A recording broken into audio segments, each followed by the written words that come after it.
Hello everyone, আবারও সুন্দর একটা ব্লগ নিয়ে আমি তোমার সঙ্গে শেয়ার করতে আইছি। তো ব্লগটা হয়েছে আমাদের এখানে যে নন্দোৎসব হয়েছে, তো তারা কুচবিহার থেকে কীর্তন করতে আইছে, তো তারারে বিদায় জানানো হইব। তো এটা হয়েছে আজকের বিদায় অনুষ্ঠান। আশা করি আমার আগের ব্লগটা তোমরা সবাই দেখছো। এটার মধ্যে আমি ফুল নন্দোৎসবের মানে লাস্টের দিন যা যা হয়েছে সব আমি দেখাইছি। তো এদিকে সবাই একজন একজন করে বক্তৃতা দিতেছিল। দেন বক্তৃতা দেওয়া শেষ কইরা তারপরে সবাইরে একটা একটা করে উপহার দেওয়া হইতেছিল। তোমরা সবটা ব্লগ দেখতে থাকো, স্কিপ করো না। আমাদের এই ছোট্ট প্রশান্তরেও উপহার দেওয়া হয়েছে। হ্যাঁ, খুব সুন্দর খুল বাজায়, খুব সুন্দর, দারুণ।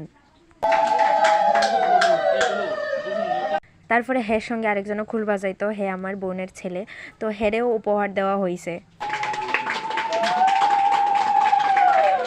তো সবকিছু সাইরা এদিকে মহাপ্রসাদ দেওয়া হইতাছিল। আমি দেরি না করে আমিও বয়ে গেছিলাম গা মহাপ্রসাদ খাইতে। তো ফার্স্টেই দিছে জিলাপি। পাঁচটা, আমারটা 3.5। তো এখানে কওয়া হইতাছিল যে কার জিলাপির মধ্যে কতটুক পেঁচ আছে। তো এইগুলি কইয়া সেরা মানে একটু আনন্দ করতেছিলাম আর কি। তো এই ব্লগে লাইক কমেন্ট শেয়ার যেন অবশ্যই থাকে। আবার দেখাবো সুন্দর একটা